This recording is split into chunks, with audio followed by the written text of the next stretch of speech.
I think the older that I get, I think I just allow time to take its course. Granted, of course, I'm doing stuff to try to put myself in positions and stuff like that. But I just also know that not everything is guaranteed. So I kind of live with the mindset of being flexible, but also just being intentional. It's like wherever I'm led is where I'm led.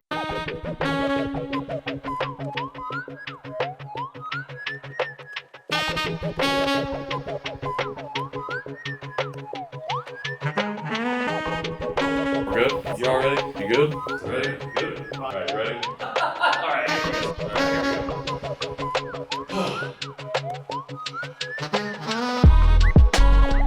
What's good, y'all? Welcome back to another episode of Conversation Piece, the podcast about the missing pieces of the conversations we're having right here in Indianapolis. My name is Patrick. I am your host, and I'm so excited to be back here with you in 2025, the year of community. Quick announcement before we jump into the episode today. Do not forget to check out the open door sessions. You can find more information about that. Link in our bio, trying to talk to as many people in that town as we can to elevate voices, to figure out what the heck's going on in the city, and to figure out what we can do about it. You're going to hear construction noise. Just keep going. For sure. This dude gets it all out. We forgot to make that announcement before we hopped on here, but just letting you know that. So make sure you check that out. Had a fantastic first session in January. Shout out to everybody who is popping in and sharing with us. Means a lot. Speaking of, I have a couple guests today. Main guest, side guest, super excited because it just kind of came about. And I'm really excited to be able to sit down with these dudes, specifically to talk to this gentleman to my most right. He is, among many things, an artist, a rapper, a journalist, student, teacher, God's child, entrepreneur, catalyst, activist. Above all, though, he keeps it 100 at all times while being one of one in all ways. He's got a new album out that pours gas on flames and flames on gas. And on top of that, on top of being a truly dope display of lyricism, it tells a story. And we're going to get into all of that right now. Without further ado, it is my great joy and privilege to welcome back to the show, Dierre Hartman, a.k.a. King Dierre. My guy, how are you? Man, them intros is always going to be 10 out of 10. I'm good, though. I'm good. It's good to be back. I was really excited about doing an interview again because people really loved the first one that we did. So, yeah. 100%. If you saw the wrap, you know, number one most listened and viewed episode of 2024. Shout out to y'all for tapping in with us, but shout out to you for being vulnerable and being open and sharing so much of your story. I really appreciate it. It's one of the reasons I wanted to have you back. I appreciate you for asking, really good questions. I really love, the questions that you ask me. Well, coming from a fellow, I don't necessarily consider myself a journalist, but coming from a person who is an actual journalist, that means a lot. You're what I describe myself, multimedia. Okay. You do everything. So you record, you interview, you a jack of all trades. I appreciate that. I'm going to take it. I don't know if I believe it, but I'm going to take it, accept that compliment. We also have a special guest joining us right off of the street, right off Capitol Avenue, right outside the Stutz. Saw walking down the street and decided to come in and join us on the couch. Former guest of the show, returning guest now, 4200 Corey. Hey. What's going on, bro? He literally popped up. It's going, man. Good to be with y'all. Yo, Dierre. I said, what the hell? I was like, what's up? We were on the phone trying to figure out where he was to meet. And he was like, oh, there's Corey. And then here's Corey now. So you doing all right? Yeah, man. I'm feeling good. So excited to dive into this conversation. First off, technically you are both our second and third returning guests, but first Indianapolis guests to return to the show. So I appreciate, one, y'all wanting to come back. I think I mentioned in both of your episodes that there were many part 2s, 3s, and 4s to the conversation that we had. Excited to kind of dig into some of this stuff. First up, though, Dierre, catch us up. Last time, let's go back. We were talking about getting back to JSU, senior year. You had just dropped a single that would then go on to appear on Family First, the Slum Baby Family album. That is super fire. 2024, a great year for Indianapolis music, by the way. For sure. Catch us up. What have you been on? What else have you got going on at the moment between then and now? Well, the last conversation we had, I told you I was working on my project. I know we're going to get into that later. And then I think at the time I had just released my EP, Yep. And we was chatting a little bit about that as well. I think as far as what I've been doing, I really just been trying to wrap up my senior year. I got fall out the way, and it's not going to get any harder than that. So I feel like the spring is going to be a lot more, cool, calm, and collected for me. So I'm just ready to graduate. I'm ready to get out of here. You're just in the wrap up period right now. Yes. What all do you have to do to wrap things up? I did all the main classes that I need to walk. So I'm permitted to walk. I just got to do all the what they call the electives and stuff like that. Oh, okay. And all of them gonna be online. So I'm really gonna have a pretty easy semester for real. So okay, that's nice. Well, congratulations. Thank you. Excited for you to get done and get out of there. And I'm assuming go to the next big thing. Is it back here in Indianapolis? Maybe? Is that an exclusive? Probably not. I love the city, but I'm probably gonna move to a bigger city. But we'll see. I feel you. Well, we can get into that in a second. For sure. Okay, but first off, before we do get to the album, I wanted to talk about something I think is related to you wrapping up your time at Jackson State, which is an article that you just recently published about sundown towns. Word. The reason that I wanted to talk about this, first off, awesome reporting. Thank you. Really enjoyed the article. It resonated with me specifically because I grew up in a sundown town. I did not know a database like this existed. Yeah. And it was hilarious when I clicked on it because I was able to find my town and said it in That's Indiana. insane. It doesn't say that it is. It says it's got the maybe label essentially, but I'm like, I need to write in and let them know. Yeah. I was wondering if you could share your or a definition of what a sundown town is, and if you could just give us a little bit of summary on what you reported on specifically. I think I would define a sundown town as a specific city or just population where majority of the population is people that are of Caucasian descent. And their means of having those communities is to basically, it's not even just subject to just keeping black people out, but just any people that aren't white. For sure. Real. And what was the second question again? What you specifically were reporting on in relation to sundown town? Oh, the reason I was reporting it was because at Jackson State, or just Mississippi in general, there's a school that's close to Jackson State called Tougaloo. It's a private HBCU.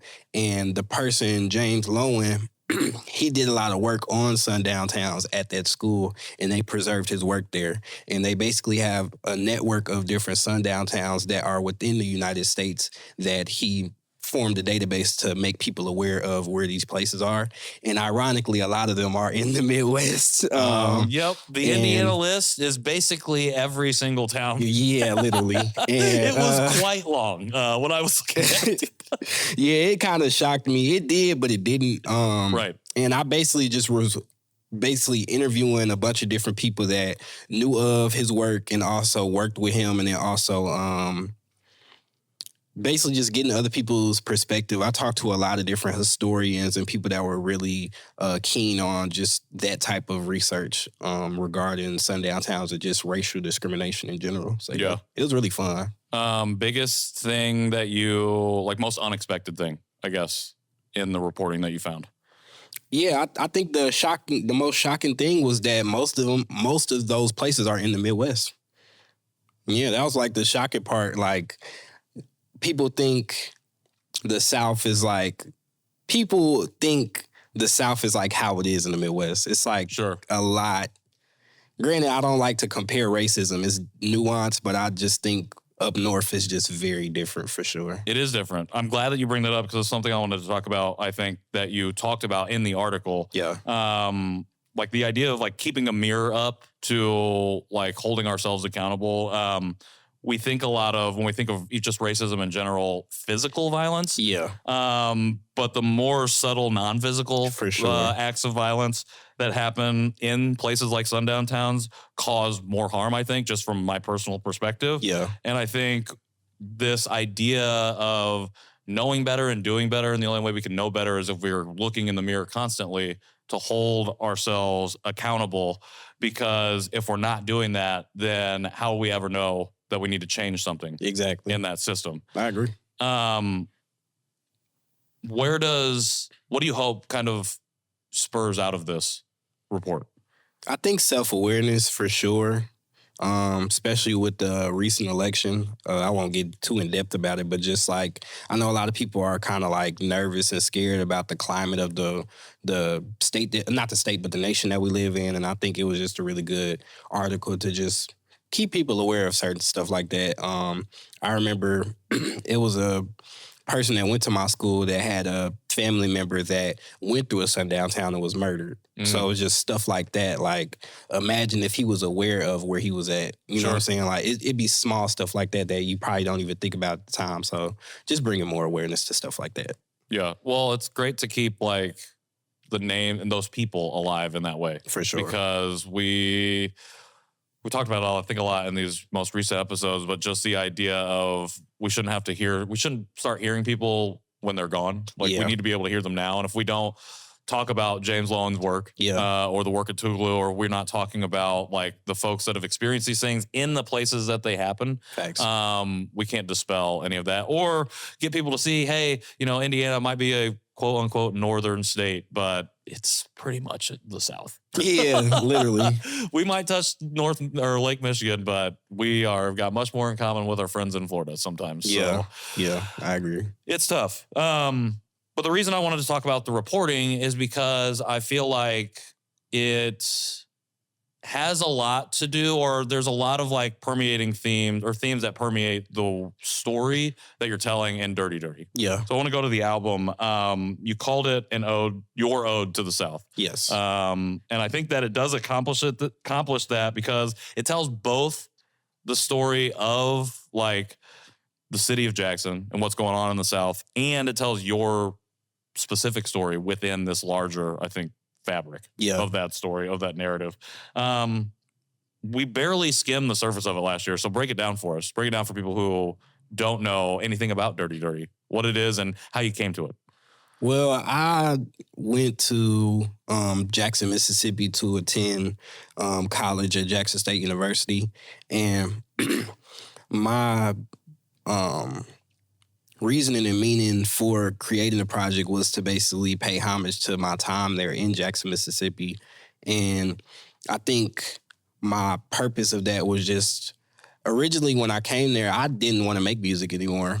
But I encountered so many different artists and creatives that kind of put that spark back into me. And I basically wanted to showcase the work and the music that they make there, because I feel like it's really an underrated area and scene for that, especially in hip hop, because Mississippi is the state for soul. Like that's where soul blues music came from.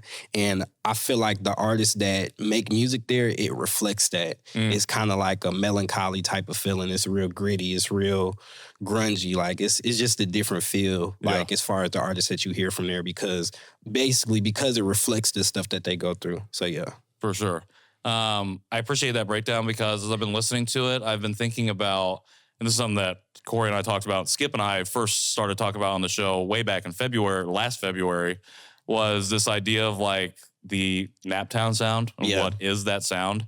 And as I'm listening to it, I'm like, okay, I'm hearing that, but I'm also hearing like shades of, I've listened to a lot of Doechie's album. Yeah. I'm hearing like shades of like the gritty griminess from the South, but also the like lyrical underpinnings of like maybe a West Coast. Yeah. You know, like it's a really interesting blend of a lot of things. And I think in addition to being an homage to the South and the music from there, like I think what stands out to me is how it pays homage to a lot of places, I think, that have shaped you as an artist. Thank you. 100%.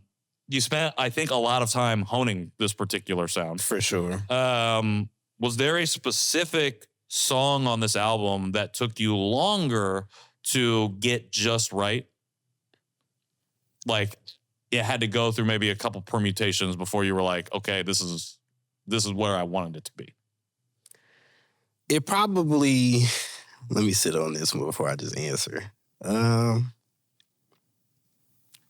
It's between Upper Hand and Understood. Okay. Upper Hand, ironically, was the first song that I made on the project. I didn't originally have that hook. I kind of just let the beat kind of play out. And then for Understood, it was just my main vocals. I didn't put any doubles. I didn't put any ad-libs. And I think it took longer.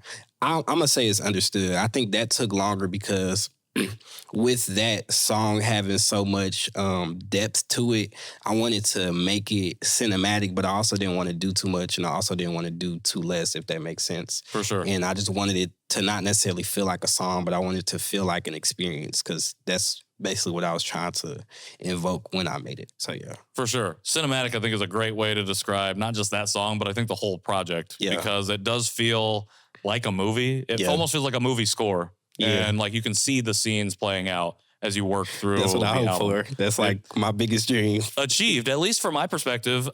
Corey, you've been sitting there very quietly and patiently. I appreciate it. I asked you to be the Andy Richter to my Conan, and I think that I don't know. You had it. Y'all was flowing. I didn't want to interrupt, throw off the rhythm. You know, absolutely not. No, but I wanted to ask you really quickly as we're talking about like finding the sound for Dierre. Like you've had like a bird's eye view of that growth for him as an artist, and as he's like worked on this album, I want to ask you if what you've seen, and from your perspective, kind of him working towards the sound of this album, from who he has been as an artist, you know, as a Slum Baby family artist, but also as an individual. Yeah, I mean, I found out about Dierre, 3 years ago, maybe? Yeah, it was 2021? Yeah, 3-4 years ago. So for me, man, like us, we in our early 20s, 19 going in the early 20s. So of course it's a lot of evolution because it's going from just not even just the artist, but just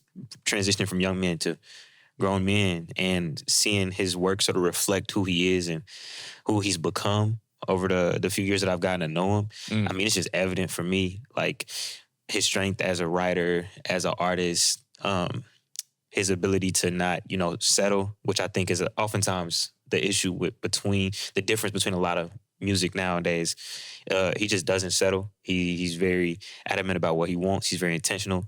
It was even in the process of dropping the project, what the rollout looks like, what the release looks like, he didn't settle. He was like, all right, I'm going to push it back a little bit then because we're not going to force anything. Thanks. And I mean, and that shows through and through, just beyond the records themselves.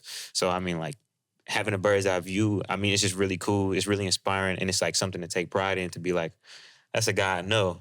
Right. So, yeah, man, I think through and through, like, all throughout the project, you can see tones of it. You can hear it whenever he's, changing flows, whenever he's, giving you a hook that you may not have remembered, and he's going to give you the earworms. And he just has a level of attention to detail that, I think speaks for itself, for sure. Thank you. 100%. That made me think about our conversation at Shreese. Yeah. We're talking about, like, what does it mean to be a part of Slum Baby family? Like, how do you do that? And like it seems like you just know. Like, that's what you guys said. Like, you just know in the moment, like, okay, this is the fit. Exactly. And it seems like that's what it was. Yeah, man. I mean, that's how it usually be, man. I think anything great comes naturally. Sure. You try to force it, it just won't be there, and it was just natural, for sure. Yeah.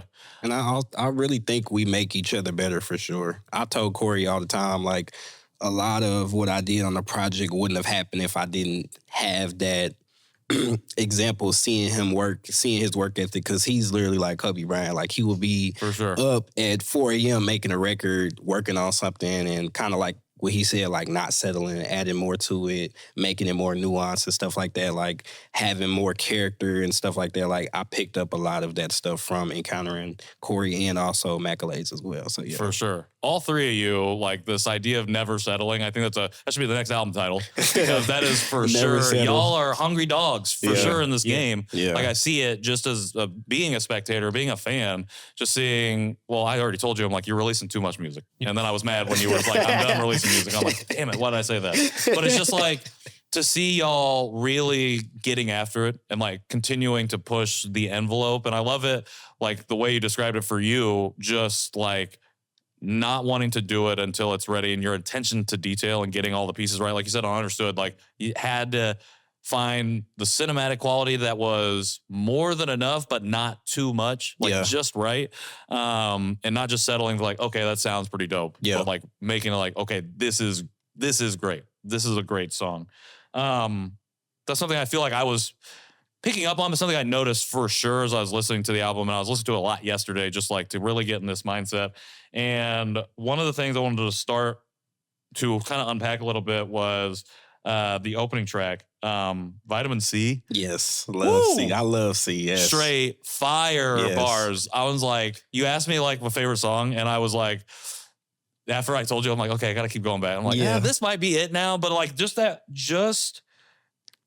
I feel like it sets the tone for the way that the rest of the project has come together. Thank you. I wanted to know for you, like, what is your process deciding who you wanted to be on this particular album? For sure. I think with the project, of course, I'm paying homage to Jackson, Mississippi. So I was very intentional about working with Mississippi artists. I don't believe C is from Jackson, but I think she's from like the Delta of Jackson.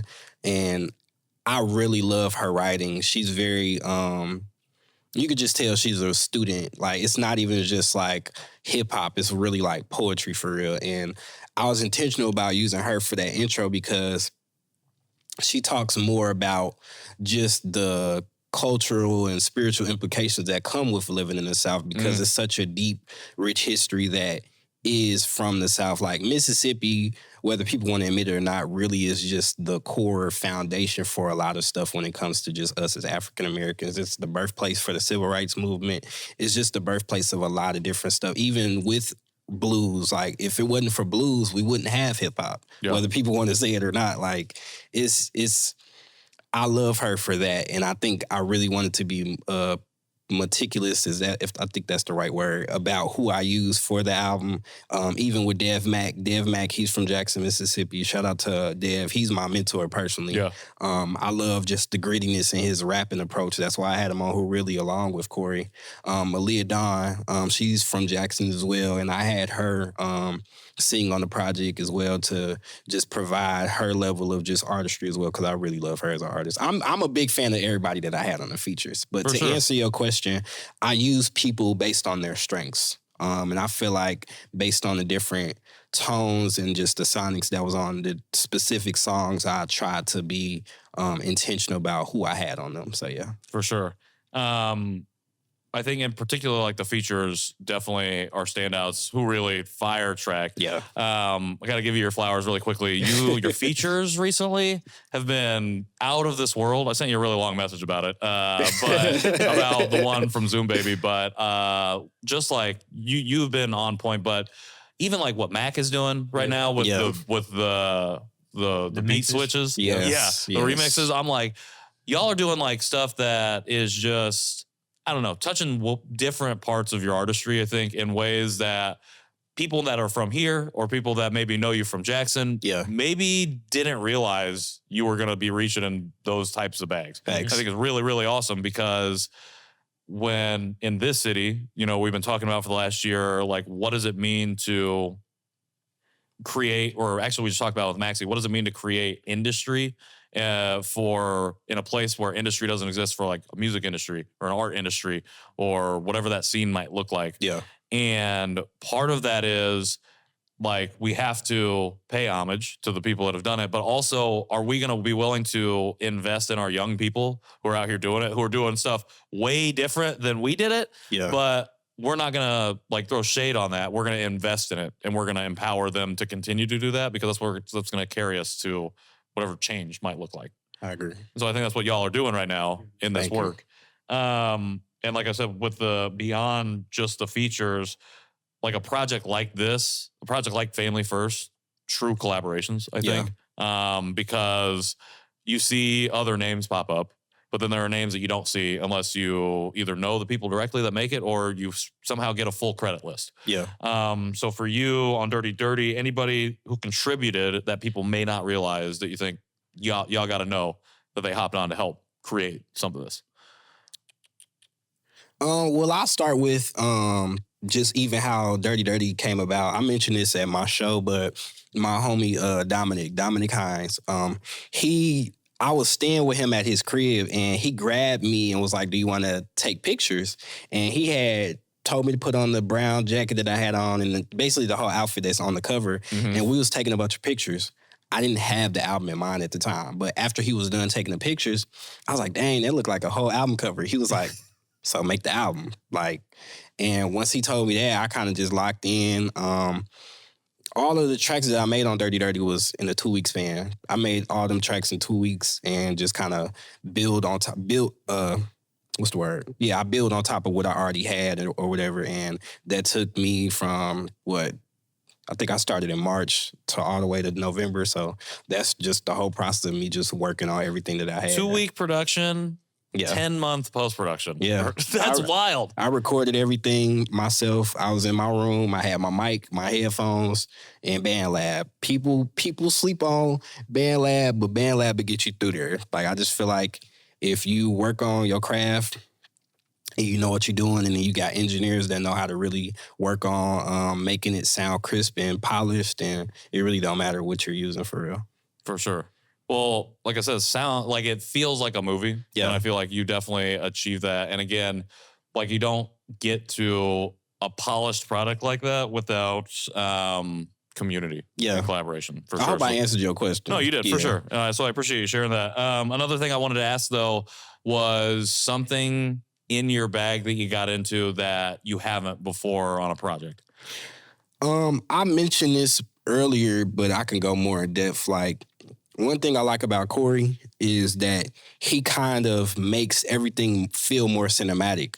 And like, I know that I'm a great writer and I know I'm a great rapper, but I just feel like the only thing that was missing is just more of my personality, more of those just small things that like Corey, he has so many ad-libs and stuff that just shows a lot about who he is as a person and his character. And I feel like that's one thing that I was missing. So I just wanted to put more different just ad-libs, different doubles and stuff like that. Stuff that just makes it feel like, okay, this is Dierre, rather than like, oh, okay, I know like 10 other people that sound like this. You know what I'm saying? And I hope I didn't lose my point. Yeah, that's the main thing that I was trying to pick up on, just more of my character, my personality. And then also like just collaborating more. I feel like when I first started out making music in the indie scene, I didn't really work with a lot of people, not because I didn't want to, but because I was just fresh starting up.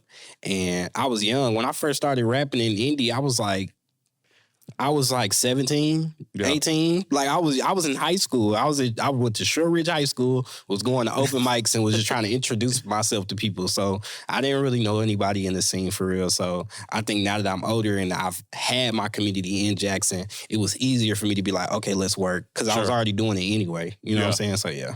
Well, I think too, like it's interesting because when we talked last time, you talked about how when you first came into the scene, the music and the stuff that you wanted to rap about was not what everybody else was talking about. And so it felt like kind of isolating in that way a little bit, where it's like, okay, maybe this isn't for me. For sure. But you pursued it and you continue to do it, and we're here now. Yeah. And I think I want to talk about the show because I feel like it's a culmination and like a great launching off point. But I think also who really is that too. Yeah. Because this is what I wanted to talk about before and I forgot, but it's bridging, I think, Indy and Jackson. Yeah. And it's also not just bridging those two places, but I think it's also the launch pad for what potentially is coming next. Yeah. Because I feel like the song is not only reflective, but forward thinking in a way. Yeah. Because you do something that not a lot of people do. You bookend the two features. Yeah. With verses. Not a lot of people do that anymore. Yeah. With features, they either come in last or they come in first. Yeah, you talk about like posse cuts. Yeah. Yes. Which I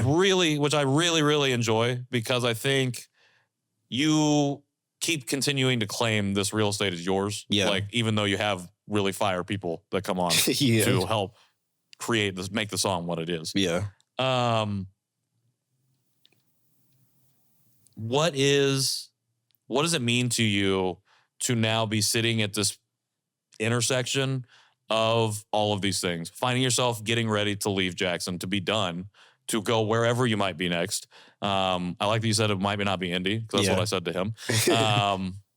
But just like to be on the precipice of change, but also at the intersection of all that's come before you.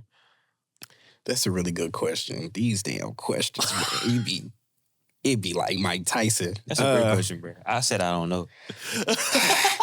It's funny you ask that because I think about this all the time.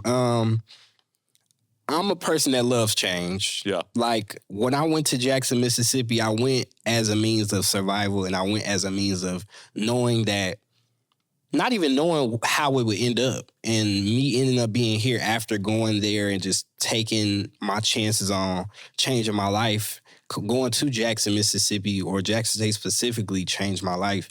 And I think I would just answer your question as like, yeah, I don't know.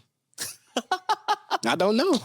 And I feel like I love the fact that I don't know. I think the older that I get, I think I just allow time to take its course. Granted, of course, I'm doing stuff to try to put myself in positions and stuff like that.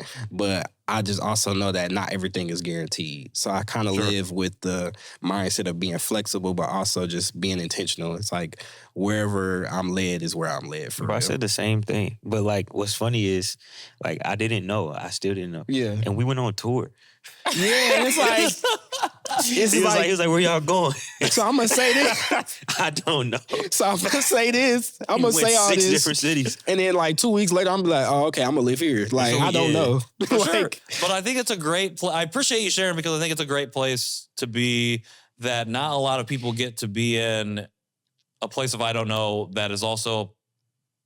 Not a lot of people get to a place of I don't know from a place of stability. Yeah. It's from a place of instability usually. That's real. And like they stay in a place of uncertainty because there is no stable foundation. Facts. And like the album, I think, and then the show itself, I think, was a culmination of all of the work that went into the album. Yeah. Is this like, boom, here's my solid ground.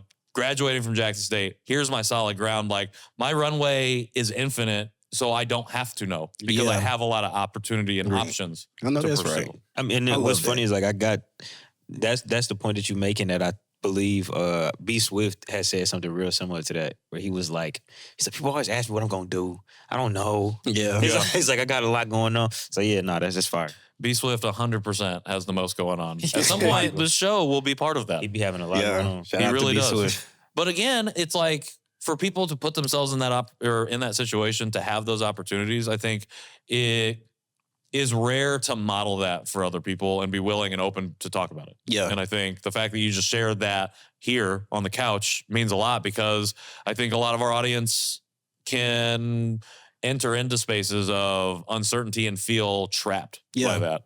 And it doesn't have to be a limiting factor. You know, hopefully it can be empowering. Yeah. It feels like you can kind of go whichever direction you want to go. And to that point, I think I just had that mindset because I'll never forget, I was doing the Microphone Fiend Indie Hip Hop Cypher with Distinct. Shout out to Distinct. Shout out Distinct. And we had a conversation after that cypher, and he was just like, don't peek here.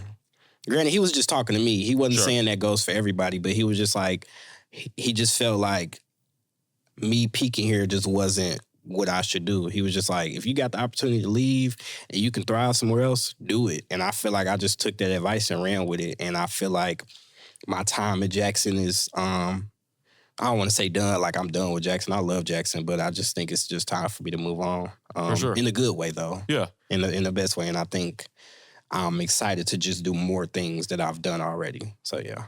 Well, I don't think you can ever be done with Jackson. You have extremely formative first years there. Yeah. But now, especially 4 years on, you have a literal tome, like a testament to not only your time here, but just the South itself. Facts. And so no matter what you do, where you go from here, you will always have that tie to Jackson. Just the same way you always have the tie to Indy. Exactly. The farthest, the far east. Yeah. Like you always, and again, like all these intersections, like you will continue to move now from this point of intersection because you've done it. You've lived it. You've lived that experience. Yes, sir. All right. So let's talk live show, because I feel like it's a culmination of the album, of all of the work that you put in the album, and also this talk of like being at the intersections. I feel like this is the flashpoint moment for you to celebrate what you're doing and also to kind of get a look ahead. Tell us about the show. Sold out. Like, it looked really awesome from the photos and stuff that I saw on social media, but give us that vicarious view. So like I said, Dominic Hines, the person that, led me to make the album, in the midst of him telling me and pushing me to make this project, he told me, I originally just wanted it to be like a listening party, but he was like, no, you need to have a live show with the band and people to perform. And I was like, okay. So I had thought of some ideas, and I always told Queer and them, I'm like, bro, like, y'all need to come to Jackson, have people just meet y'all, because people always ask me about everybody in SBF anyway. So Sure. I said I wanted it to make it like a collaborative thing where it's like SBF, Dirty Dirty Release Show, and then Corey on the project. So it's like it made sense for him to be here. So I came up with that. I hit up, before that, my homeboy Oz, who basically serves as my manager, he reached out to me, asked me if I wanted management. I said yes. We collaborated with each other. And then he said that he would help me to get the certain musicians and stuff like that. So shout out to Chris. He plays bass. Shout out to Rob. He plays drums. And then shout out Zay. He was the saxophonist that was there for that night. And I hit up my the two people that was already on the project, Tion Woods and Malia Dawn, and they served as like the background singers of the show. It was a really fun show. I had Navia, a homeboy of mine. He's going crazy in the underground right now. I had him open up. I had Corey open up as well, and then I had my little, I call her my cheering, my baby, Maddie Perry. She's a really good vocalist as well. I had her open up for me too. So yeah, it was a really good time. And I was just really thankful that people showed up. My mom and my sister came down to see me. They came down there as well. It was a really good time. So yeah. For sure. I love that you played a house show with a full band. Yeah. And we were talking off mic about like Fox and his performance, and he always plays with a full band. Phenomenal. And we talked about in our conversation like why he always wanted to do that. And I wanted to ask you, what did it feel like to realize the album in that way? Because the album does feel like a band project. Yeah. While it is like your thing. For sure. What was it like to actually now get to, beyond rehearsal, to now perform these songs, to perform Dirty Dirty live with accompaniment? I think it was surreal. I feel like with the show, I got to, like, for background purposes, the show was held at Urban Foxes, and Urban Foxes is basically like a coffee shop, and it's literally a house. Nice. So it was already small and intimate. Like, people was kind of hunched up together like this anyway. So people that was in the crowd, they was like, it felt like a tiny desk, and I wanted it to feel like that. I wanted people to feel the like content that I was talking about. Also, just the instrumentation, like this. Shout out to Zay. He was going crazy on the saxophone, and I feel like those small nuances of just the instruments just allow the project to come to life more. Because I'm talking about a lot of deep stuff on my project, but it's a difference between hearing it but feeling it too. And I really think that me having the band there just allow people to feel it more. Yeah. So yeah, for sure. And I think like, especially in hip hop, it does feel very solo sometimes. Yeah. Like it's like just you and the mic. Yeah. And I think to be able to realize your artistry with others in that something you like, a project you made collaboratively, to actually get to perform it collaboratively, I think takes it to a whole new level. And also, like you said, you can feel the message as opposed to just hearing it and interpreting it how you want to hear it. So, Corey, what about you? How was it performing in Jackson? How was it to get to not only perform part of the album, but to perform some of your own stuff? Man, I think it was dope. He told us about how much love it was there for us beforehand. So to be able to go down there and see it firsthand was really dope. And I mean, like, it's just to go anywhere outside of the hometown and get love and be able to hear people say words back or chant your songs back. I mean, it's very empowering, to say the least. So, I mean, like, it was just fun. And he did a great job setting the tone. All the artists who went prior to me were amazing. So it was like a cool moment in itself all around. So I had fun. For sure. Are you emceeing the show as well? Yeah, I was. At first, I didn't know what I wanted somebody to host it, but I'm like, my big homie, shout out Dev Mac, he was like, all right, is you gonna come in there like you the man, or is you just gonna be the man once you come up there? He was like, if you want to really be the man, run your show. I was like, Okay. So I was like, all right, I was introducing everybody, going back and forth. I was like, all right, cool. So it was a good feeling. Did you like stepping into that role and like leading in that way? I'm not a person that like is shy or anything. Yeah. I think I'm a person that likes to do that stuff anyway. So it was fun to do it for real. For sure. I had a good time doing it, and it made me feel more at ease because it's like once everybody started coming in, it felt more like intimate. It didn't feel like all right, y'all, we gonna go up next and just like it was actually like, nah, like we a family, like y'all come closer. Like it was a good time. Yeah. Turn into like a real party, like a real celebration. Literally. Of the album and of you. Yes. So yes. Okay, I have one more question or a couple more questions just to wrap up the album talk, which can never be wrapped up, really. Yeah. What is the most Jackson song that appears? It's funny because I was just talking about this. I'd definitely say Delilah. It's between Delilah and Understood, but definitely more Delilah because it has that more like melancholy, not depressing, but just like low, not even, I guess what they call low vibrational type of feel. And ironically, when I was making Delilah, that samples a record from my other big homie, Rye. His name Ryan Gary. We just call him Rye though. And he was singing on there and I just turned down his vocals and just used the beat. And the dude that produced on that beat was my other big homie, 9-5, who produced on Understood. And I didn't know that he produced that beat until I was recording Understood. I was like, yeah, could you mix this for me? He was like, you know that's my beat, right? I was like, damn, that's crazy. So I say all that to say that's the most Jackson sounding song. Because Jackson, like I said, it's like, it rains all the time. It's gloomy there. It's not depressing there or nothing, at least to me. Yeah. But it's just like a melancholy type of vibe. And I feel like that insinuates that type of vibe more for sure. I appreciate you sharing that because one, it highlights more people who are not featured on the track list, like explicitly, who have helped make this come together. It also speaks to this idea that you brought up earlier of synergy. Yeah. Like you're just picking out, like you just come to a beat that you're like, oh, I'm going to use this as a sample. It's like, oh, I'm already working with this guy as well. And it's just like, it's not funny. I think it is. It like makes me laugh when I'm like,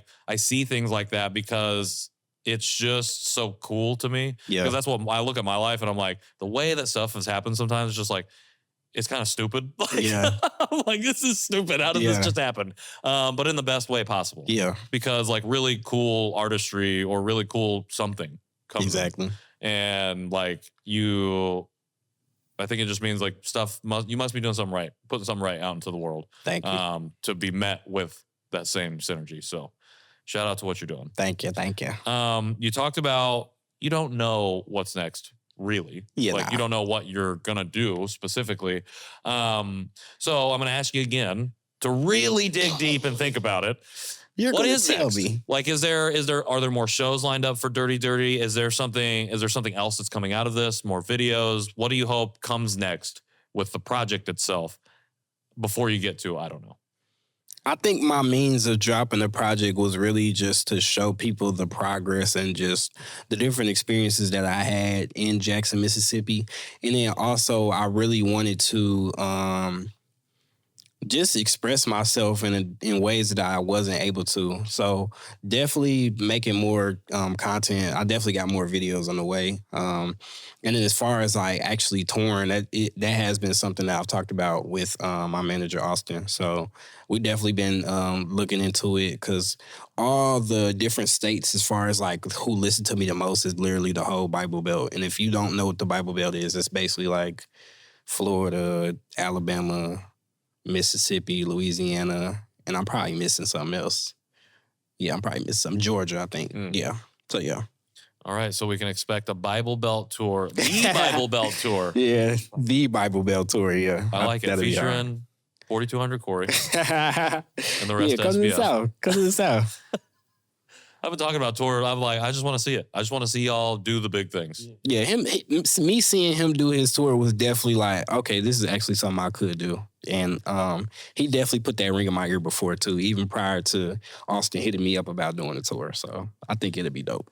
Well, it's the intentionality, I think, that y'all move with that really stands out to me, and something that I appreciate as somebody who is like, didn't realize that they weren't moving that way for a long time, has been trying to do so for the last 4 years, to see young folk doing it already and doing it in ways that like I could not even have fathomed, 5-10 years ago. I think it's really cool. And I just appreciate y'all giving me the time to talk about it a little bit and sharing with us. So thank you for that. Well, thank you. 100%. Last but not least, every time. Actually, just kidding. I have one other question.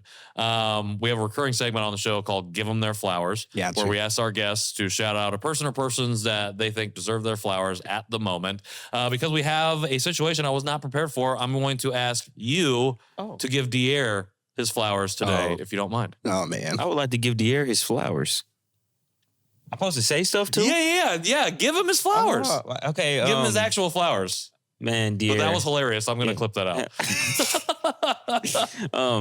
No, man, I really do appreciate Dierre. I think that, like I said before, a lot of the work that he's done, when you listen to the album, when you listen to Dirty Dirty, is a testament to who he is. It's his everyday character, his ability to, like I said, to have attention to detail that's unmatched. I feel like he has an unparalleled amount of respect and love for the game of music, for the way that he is as a friend, for the way that he is as a partner in what we call business, which to me is just making music. But like I said, man, like all around, if you listen to Dirty Dirty, you're seeing a direct reflection almost of who he is, and he's laying it all out there. And I mean, like I said, I'm just grateful, man. I really appreciate him, and that's me giving you your flowers, man. Thank you. There you go. He said, I'm supposed to give him you want me to say something nice about him? Thank you. That's family right there. Not for real. Oh, you want me to say compliments? Okay, I can do that, I guess. This is my brother for real. Well, I appreciate you doing that. Is there anyone that you'd like to shout out as well? True, I go through the whole credit list. Shout out to Vitamin C. Shout out to Flusive. Shout out to Malia Don, Tion Woods. Shout out to Ken. Shout out to OJ. Shout out to Ryan. Shout out to KM. Shout out to 95, aka Meech. Shout out to Rich as well. Shout out to Dev Mack. I hope I'm not missing somebody, because I swear if I miss somebody, they gonna crucify me. I think did I get all the features on there? Shout out to 4200 Corey. And shout out to Dominic Hines and everybody in Outspoken and everybody in SBF and everybody at Jackson State University. And of course, my family. I love you, Mama. I love you, Jayla, Jackie, Janae, and Joshua. Shout out to everybody that helped make Dirty Dirty what it was. For sure. Shout out to the family. And shout out to Corey. Corey. Is hilarious, I was sitting here, I'm like, he's going to say him. My bad. No shade. But that's family. Yeah. Just gave him his flowers, and that's how it works out. Okay. Well, I appreciate you. I appreciate you both for coming through and sitting down, especially, when you're not in town all the time, for wanting to make the time. For sure. For everybody out there who doesn't know, homie reaches out to me and says, I'm going to be in town here to here. How can we do a show? Yeah. And so, that's all. I mean, that's all I got to say. That's a real one right there. And somebody who's been a supporter since we connected. For sure. So I appreciate you, and I appreciate you coming by and sharing. Last but not least, how do people find you? How do people follow you, support you, and keep jamming the music as we move forward? As far as social media wise, you can follow me everywhere at KXNGDIERRE. And then you can find me on any music platform, YouTube, Spotify, Apple Music, etc. At KINGDIERRE. So yeah. What about you, Corey? You can find me everywhere at 4200 KORY. It's 4220 Corey. No spaces ever. And yeah. No spaces ever. Ever. Me. Ever. Who writes the show notes to the show? The block is by the name. I appreciate it. I appreciate you all. I've said this 100 times. I'm going to continue to say it. But I love what you and SBF are doing, especially for the city.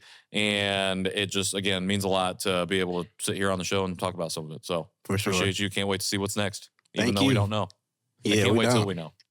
For everybody else, for the whole team here, new episodes of the show, y'all already know, every Tuesday, wherever you get your podcasts and on YouTube, go to the website, conversationpeacepod.com for the archives, for updates, for the newsletter, and for the merch that we have rocking out right now.